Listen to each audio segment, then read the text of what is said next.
함께 사도신경하심으로 우리의 신앙을 하나님 앞에 고백하도록 하시겠습니다. 나는 전능하신 아버지 하나님 천지의 창조주를 믿습니다. 나는 그의 유일하신 아들 우리 주 예수 그리스도를 믿습니다. 그는 성령으로 잉태되어 동정녀 마리아에게서 나시고 본디오 빌라도에게 고난을 받아 십자가에 못 박혀 죽으시고 장사된 지 사흘 만에 죽은 자 가운데서 다시 살아나셨으며 하늘에 오르시어 전능하신 아버지 하나님 우편에 앉아 계시다가 거기로부터 살아있는 자와 죽은 자를 심판하러 오십니다. 나는 성령을 믿으며 거룩한 공교회와 성도의 교제와 죄를 용서받는 것과 몸의 부활과 영생을 믿습니다. 아멘. 찬송가 252장 함께 찬양하시겠습니다. 찬송가 252장입니다.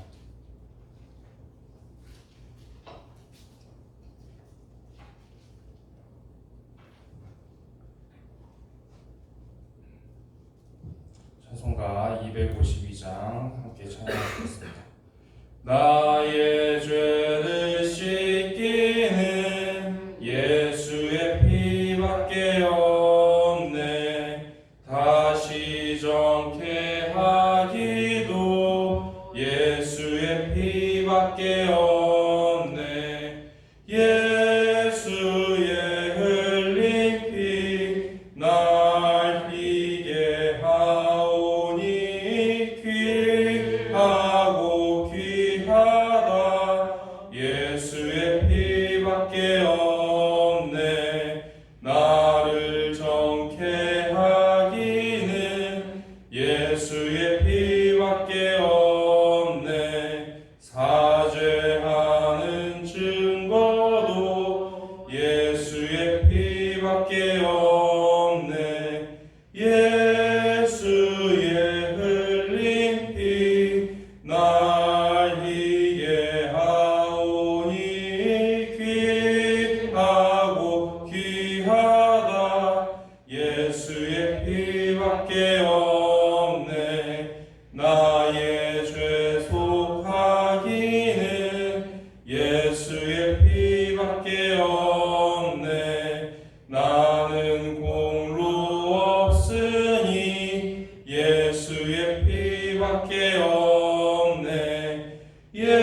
예수의 흘린 피 날 희게 하오니 귀하고 귀하다. 예수의 피밖에 없네. 평안함과 소망은 예수의 피밖에 없네. 나의 은은 이것뿐 예수의 피밖에 없네. 예수의 흘린 피 날 희게 하오니 귀하고 귀하다. 예수의 피밖에 없네. 영원토록 내 할 말 예수의 피밖에 없네. 나의 찬미 제목은 예수의 피밖에 없네. 예수의 흘린 피 날 희게 하오니 귀하고 귀하다. 예수의 피밖에 없네. 이 시간 하나님께서 우리에게 주시는 말씀은 마태복음 2장 1절에서 12절까지의 말씀입니다. 마태복음 2장 1절에서 12절까지의 말씀입니다.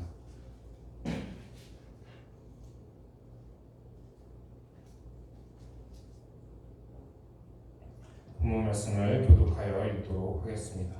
헤롯 왕 때 예수께서 유대 베들레헴에서 나시매 동방으로부터 박사들이 예루살렘에 이르러 말하되 이때의 왕으로 나신 이가 어디 계시나 우리가 동방에서 그의 별을 보고 그에게 경배하러 왔노라 하니 헤롯 왕과 온 예루살렘이 듣고 소동한지라.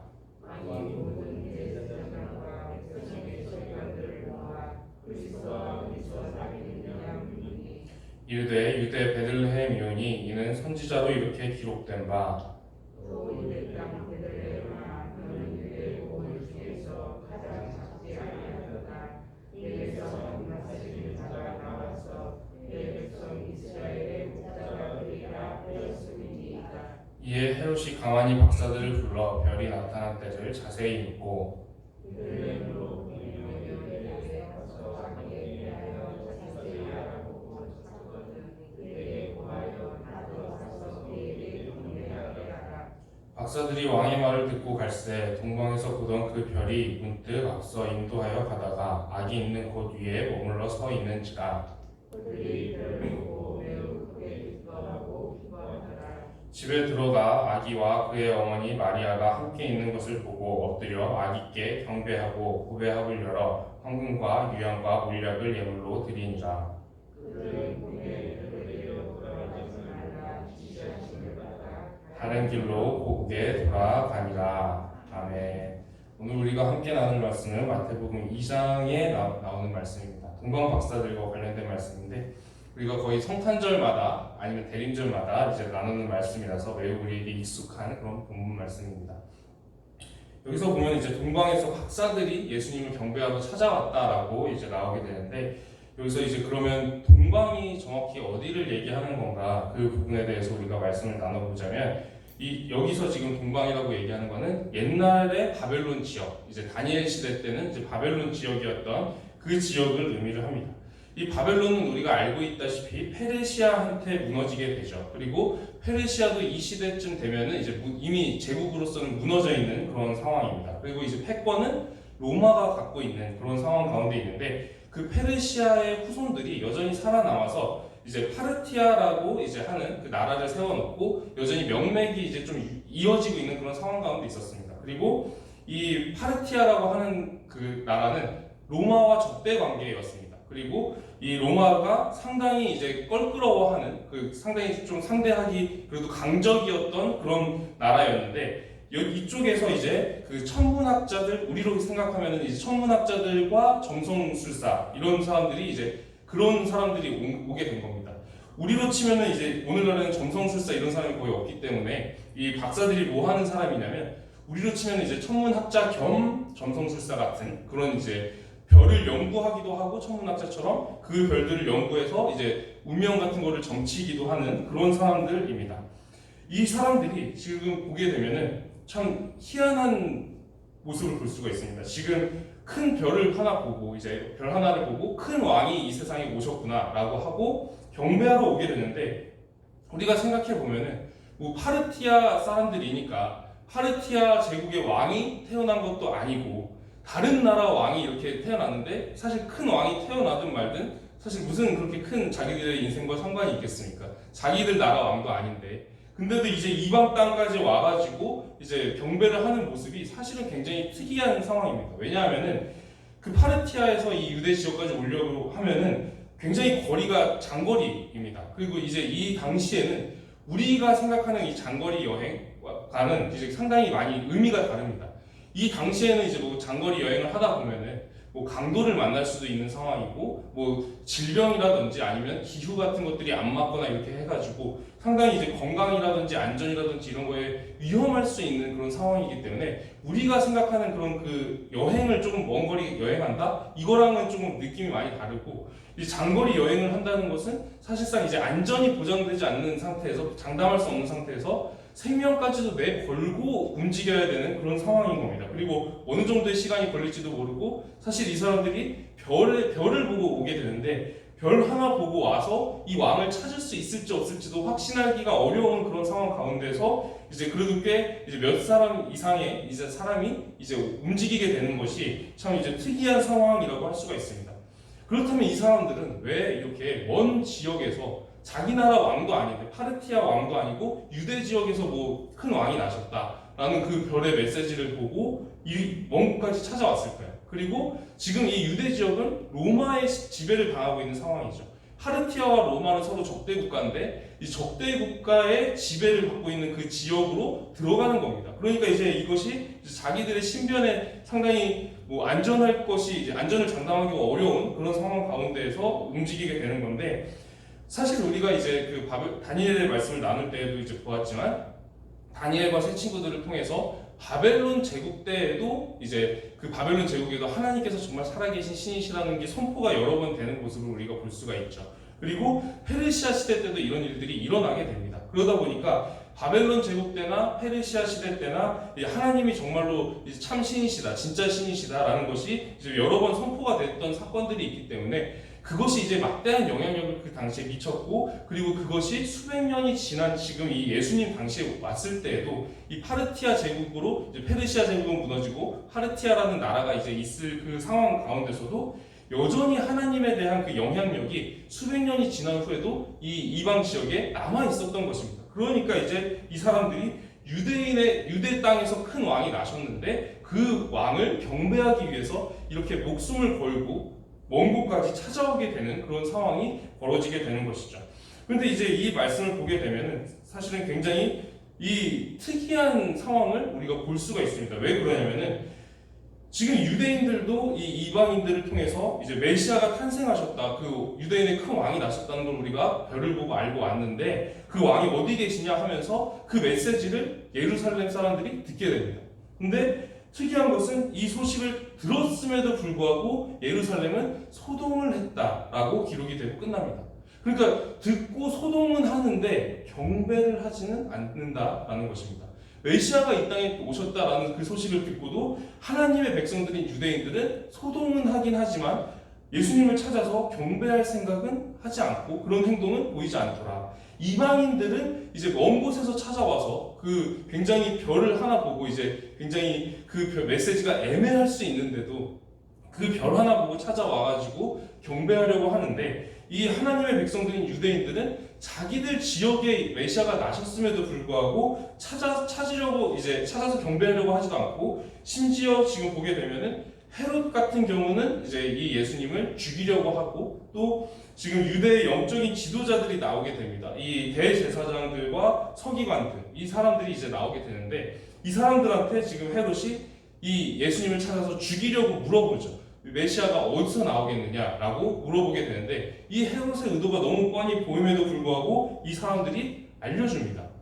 베들레헴에서 태어날 겁니다. 그렇게 기록이 되어 있습니다. 라고 알려줍니다. 지금 이 하나님을 경외하고 메시아가 오셨다라는 소식을 들었을 때 이 영적인 지도자들이 어떻게 해야 됩니까? 헤롯이 이제 이거 딱 보니까 뭔가 조금 자기 왕위에 위협이 될 것 같고 그러니까 제거하려고 이렇게 하는 건가 보다 하면은 숨겨야 되지 않겠습니까? 이 헤롯 앞에서 어디서 태어날지를 숨겨야 되지 않겠습니까? 근데 알려줍니다. 베들레헴에서 태어날 겁니다 라고 알려주고, 심지어 자기들은 경배하러 그 베들레헴에 가지도 않는 그런 모습을 볼 수가 있습니다. 그러니까 지금 우리가 보게 되면은 둘 다 메시지를 받습니다. 이방의 그 동방 박사들이나 아니면 유대 지역에 있는 그 영적인 지도자들이라든지 유대인이라든지 이 사람들도 메시아가 태어날 것에 대해서 메시지를 받습니다. 근데 이방인들은 애매하게 메시지를 받습니다. 별을 통해서. 그 사람들이 오늘로 치면 천문학자 겸 점성술사 이런 사람들이었기 때문에 하나님이 그 사람들이 알아들을 수 있는 방식으로 별을 통해서 메시지를 주신 것이죠. 메시아가 이 땅에 오셨다라는 메시지를 주신 겁니다. 그런데 그 메시지가 훨씬 더 두리뭉실하죠. 그런데 그 사람들은 목숨을 걸고 장거리를 이동해서 예수님을 경배하려고 했다라는 것입니다. 그런데 지금 이 유대인들 같은 경우는 하나님께서 주신 그 성경으로, 말씀으로 구체적으로 훨씬 더 정확한 메시지를 받습니다. 심지어 어디서 태어날 건가지도 사람의 언어로 메시지를 받게 되죠. 베들레헴에서 메시아가 태어나실 것이고 그 하나님께서 정하신 때가 되면은 메시아가 오실 것이다라는 그 구체적인, 동방 박사들보다 훨씬 더 구체적이고 자세한 메시지를 받았음에도 불구하고 이 사람들은 경배하지 않더라라는 모습입니다. 사실은 누가 먼저 경배를 해야 됩니까? 유대인들이 먼저 경배하고 이방인들이 그 다음에 경배하는 게 사실은 자연스러울 것입니다. 하나님의 백성인 유대인들이 먼저 경배하는 게 자연스럽죠. 그런데 이 사람들은 지금 경배하지 않을 뿐만 아니라 지금 예수님을 해치기 위한 계획에 참여하고 있고 예수님을 자기들이 알고 있는 성경 지식을 가지고 팔아넘기고 있는 그런 모습을 볼 수가 있습니다. 굉장히 독특한 그런 모습이라고 할 수가 있죠. 이 예루살렘에서 베들레헴까지는 거리가 어느 정도 되냐면 이제 걸어서 가면 한 2시간 정도면 갈 수 있다고 합니다. 그리고 이제 뭐 낙이라든가 뭐 이런 걸 타고 가면 훨씬 더 빨리 갈 수 있겠죠. 그러니까 이 동방 박사들은 정말 이제 장거리를 여행해서 뭐 강도를 만날 수도 있고 여러 가지 위험이 있음에도 불구하고 이 먼 길을 찾아와서 예수님을 경배하려고 하는데, 이 예루살렘에 있는 사람들은 사실 2시간만 걸어가면 되니까 사실 마음만 먹으면 얼마든지 찾아갈 수 있는 그런 거리임에도 불구하고 찾아가지 않는 그런 모습을 보게 됩니다. 결국에 이제 이 모습을 통해서 우리가 앞으로 벌어질 일들에 대해서 충분히 예상을 할 수가 있죠. 이방인들, 예수님을 믿는 이방인들은 결국에 하나님의 백성에 포함이 되고, 그리고 예수님을 끝까지 거절하고 십자가에 못 박아 죽인 그 유대인들은 하나님의 백성에서 끊어져 버리는 그런 모습을 우리가 충분히 앞으로에 나올 성경을 읽지 않아도 어느 정도 예상이 되는 그런 상황 가운데 있습니다. 하나님의 말씀대로 먼저 된 자가 나중되고 나중된 자가 먼저 되는 상황이 바로 이걸 두고 하시는 말씀입니다. 이방인이었던 그 사람들은 예수님을 믿고 하나님의 백성에 포함이 되는데, 하나님의 백성이었던 유대인들은 오히려 예수님을 영접하지 않고 심지어 거역하고 십자가에 못 박아 죽이기까지 하면서 하나님의 백성에서 결국에 끊어져 버리는, 예수님을 믿어야 이제는 이제 하나님의 백성으로 인정을 받을 수가 있는데 예수님을 거역하니까 이제 하나님의 백성에서조차도 끊어져 버리는 그런 상황 가운데 놓여지게 되는 것입니다. 우리도 이제 이렇게 하나님께서 주시는 메시지들을 받으면서 살아가게 됩니다. 하나님께서 오늘도 우리에게 주시는 말씀 가운데 예수님께서 우리가 섬겨야 될 진정한 왕이시고 우리가 경배해야 될 마땅한 대상이다라는 것을 말씀을 하고 계십니다. 우리의 선택이 동방 박사들과 같을 수도 있고 우리의 선택이 유대인들과 같을 수도 있는 것입니다. 우리도 메시지를 들었지만 예수님을 경배할 수도 있지만 안 할 수도 있습니다. 예수님을 나의 왕으로 섬기면서 살아갈 수도 있지만 거역하면서 다른 왕을, 내가 왕이 되거나 다른 것을 왕처럼 여기면서 살아갈 수도 있습니다. 하나님은 우리에게 말씀하시고 끊임없이 계시를 해주십니다. 끊임없이 우리를 생명의 길로 인도하시기 위해서 알려주시고 또 알려주십니다. 그런데 어떤 사람들은 그 말씀을 들었을 때 하나님의 말씀을 청종하며 믿고 따르기도 하지만 어떤 사람들은 끝까지 이 유대인들이 하는 것처럼 거역하기도 합니다. 그 우리의 선택에 따라서 우리가 가는 길이 달라진다라는 것입니다.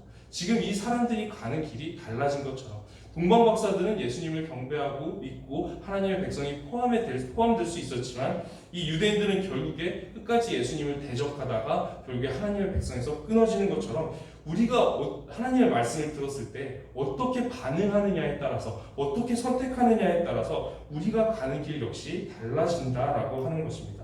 그리고 우리가 또 한 가지 이제 좀 알고 넘어가고 싶은 것은 무엇이냐면 11절의 말씀을 우리가 한번 같이 읽어보고 싶습니다. 11절의 말씀을 함께 읽어보겠습니다. 집에 들어가 아기와 그의 어머니 마리아가 함께 있는 것을 보고 엎드려 아기께 경배하고 보배압을 열어 황금과 유향과 몰약을 예물로 드리니라. 우리가 성탄절을 보게 되면 성화라든지 그림이라든지 이미지라든지 이런 걸 보게 되면 동방 박사들이 찾아와서 예수님을 경배할 때 마치 마구간에서 예수님이 막 태어나셨는데 그때 이제 동방 박사들이 마구간에 찾아와서 경배하는 것처럼 이제 많이 이제 우리가 생각하기도 하고 그런 그림 같은 것들로 많이 표현하기도 합니다. 그러나 우리가 오늘 11절의 말씀을 보게 되면 이 사람들이 어디에 들어가서 경배를 했냐면 집에 들어가라고 표현이 되어 있습니다. 이 집에라는 한 단어가 굉장히 이제 우리가 이제 이 상황을 이해할 수 있는데 더 이제 정확하게 이해할 수 있는데 큰 도움을 주게 되는데, 어느 부모가 우리가 상식적으로 생각해 봤을 때도 부득이하게 예수님을 마구간에서 자리가 없어서 거기서 출생을 하기는 했지만 어느 부모가 그 마구간이라는 그 비위생적인 그런 상황 가운데 갓난아기를 오래 두려고 하겠습니까? 그러니까 이제 지금 이 상황은 동방 박사들이 이 예수님을 찾아왔을 그 타이밍에는 약간 시간이 조금 더 지나서 이제 요셉이 뭐 여관방이라도 하나 구하려고 애를 쓰지 않았겠습니까? 이 갓난아기를 계속 구유라든지 뭐 마구간에 계속 두려고 하진 않았을 테니까. 그래서 이제 어떤 정상적인 그래도 여관방 하나든지 어떤 정상적인 집 안에 이제 마리아랑 예수님께서 쉬고 있는 그 상황 가운데서 그 타이밍에 이제 동방 박사들이 찾아오게 되고, 이 말씀을 보게 되면 10절의 말씀을 우리가 이제 보게 되면은 이 9절의 말씀을 보게 되면은 이 박사들이 예수님을 찾게 되었던 것을 보게 되면 이제 별이 인도했다라는 말이 있습니다. 말씀이 있습니다. 이 사람들을 예수님을 경배하고자 이렇게 찾고자 하는 이 동방 박사들이 사실 뭐 내비게이션이 있는 것도 아니고 뭐 어디 위치에 있는지 알 수도 없는 거고 베들레헴에 있다라는 그 정보를 듣고 찾아왔지만 베들레헴이 뭐 그 어떤 가정집 하나도 아니고 어떻게 그 베들레헴에서 찾겠습니까? 근데 하나님께서 인도하셔서 딱 예수님을 만나게 하신다라는 것이죠. 이 동방 박사들이 이 그 먼 곳에서 별 하나 보고 예수님을 경배하기 위해서 찾아오니까 하나님께서 별로 인도를 하셔서라도 이 사람들이 알아들을 수 있는 언어로 인도를 하셔서라도 결국에 예수님 앞으로 인도를 하시더라라는 겁니다. 그래서 만나서 결국에 예수님을 경배할 수 있게 하시고 예물을 드릴 수 있게 하시고 그리고 이제 예수님을 믿고 이제 돌아갈 수 있게 하시는데 결국에 이제 끝까지 거역한 유대인들 같은 경우는 나중에는 이제 결국에 하나님의 백성에서 끊어지는 모습을 보게 됩니다. 우리가 하나님을 찾고 또 하나님께 경배하고자 하면은 아주 이제 하나님을 만나기 어려운 상황 가운데서도 하나님이 인도하셔서라도 만나 주신다라는 겁니다. 그런데 이제 유대인들처럼 이렇게 끝까지 거역하게 되면은 결국에는 그 선택대로 하나님의 백성에서 끊어지는 굉장히 큰 벌을 받게 된다는 것이죠. 오늘도 하나님께서 우리에게 하루라는 시간을 허락하셨는데 이 하루라는 시간 동안에 우리가 어떠한 선택을 하면서 살아갈지 우리의 결정에 따라 달려 있습니다. 우리가 믿음의 결정을 하면서 믿음의 길을 걸어갈 수도 있고 또 이제 유대인들처럼 하나님을 거스르는 길을 선택할 수도 있는데 바라기는 우리가 동방 박사들과 같이 하나님을 경배하고 믿는 그 신앙 안에서 오늘 하루를 살아가기를 소망하고 기도드립니다. 말씀을 기억하면서 기도드리도록 하겠습니다. 기도드리겠습니다. 하나님, 오늘 우리가 동방 박사들에 대한 말씀을 함께 나누었습니다. 하나님, 이 이방인들도 하나님께 경배하고자 예수님께 경배하고자 자신들의 생명을 걸고 이 이방 땅까지 찾아와서 경배하는 모습을 보고 있는데 유대인들은 그 똑같은 메시지를 들었음에도 아니 더 구체적인 메시지를 들었음에도 이들은 자기들 바로 코앞에 있는 예수님을 영접하지 아니하고 찾아가지 아니하고 듣고 소동은 할 뿐 경배하지 않는 모습을 보게 됩니다. 하나님, 우리가 이 모습들을 보면서 우리가 우리의 모습이 유대인과 같이 되지 않도록 우리가 경계하게 하여 주시옵시고 우리가 정말 동방 박사들과 같이 정말 먼 거리를 이동해서라도 하나님을 경배하는 그 믿음이 우리에게도 있게 하여 주시옵소서. 오늘 하루도 우리의 걸음을 주님께 맡겨드립니다. 우리의 걸음을 동방 박사들 별로 인도하셨던 것처럼 우리의 걸음을 말씀으로 그리고 성령으로 인도하여 주시옵소서. 살아계신 우리 주 예수 그리스도의 이름으로 기도드립니다. 아멘. 하늘에 계신 우리 아버지, 아버지의 이름을 거룩하게 하시며 아버지의 나라가 오게 하시며 아버지의 뜻이 하늘에서와 같이 땅에서도 이루어지게 하소서. 오늘 우리에게 일용할 양식을 주시고 우리가 우리에게 잘못한 사람을 용서하여 준 것 같이 우리 죄를 용서하여 주시고 우리를 시험에 빠지지 않게 하시고 악에서 구하소서. 나라와 권능과 영광이 영원히 아버지의 것입니다. 아멘. 오늘은 가정을 위해서 기도드리도록 하겠습니다. 우리의 각 가정마다 정말 하나님의 말씀을 믿는 가정들 되기를 함께 기도하기를 소망합니다. 그리고 각 가정의 중심에 하나님이 되시기를 그리고 각 가정마다 하나님께서 동방 박사들을 별로 인도하여 주셨던 것처럼 우리의 가정 각 한 사람 한 사람들을 인도하여 주시기를 함께 기도드리도록 하겠습니다. 그리고 가지고 오신 개인적인 기도 제목들도 함께 기도드리도록 하겠습니다. 이 시간 통성으로 함께 기도하시겠습니다. 하나님 아버지 감사합니다. 오늘 우리가 가정을 두고 기도하고자 합니다. 우리의 각 가정이 정말 하나님의 말씀을 신실하게 믿고 따르는 가정들 될 수 있도록 우리에게 믿음을 더하여 주시옵소서. 먼 거리를 이동해서 예수님께 경배하고자 찾아왔던 그 동방 박사들과 같은 그런 믿음을 우리에게 허락하여 주시옵시고 우리가 하나님 앞에 살아가면서 지금 유대인들의 모습도 보게 됩니다. 이 유대인들이 하나님의 백성이라고 불려지고 성경을 많이 알고 메시아가 베들레헴에서 태어날 것까지 알고 있었음에도 불구하고 그 메시아를 경배하지 않는 모습을 우리가 보게 됩니다. 우리가 이렇게 하나님 앞에서 영적으로 해이해지거나 우리가 하나님의 뜻을 알아보지 못하는 그런 어리석은 가운데 빠지지 않게 하여 주십시고 동방 박사들과 같이 하나님께서 메시지를 주셨을 때 그 메시지를 잘 받고 청종하여서 정말 예수님을 경배하고 하나님을 경배할 수 있는 그런 믿음 되게 하여 주시옵소서. 우리의 각 가정을 붙잡아 주셔서 동방 박사들을 별로 인도하여 주셨던 것처럼 우리의 각 가정들을 하나님께서 인도하여 주셔서 하나님의 뜻 가운데로 걸어가게 하여 주십시고 우리의 각 가정들을 귀하게 사용하여 주셔서 이 시대 가운데 하나님의 영광과 살아계심을 나타내는 그런 귀한 통로 될 수 있게 하여 주시옵소서.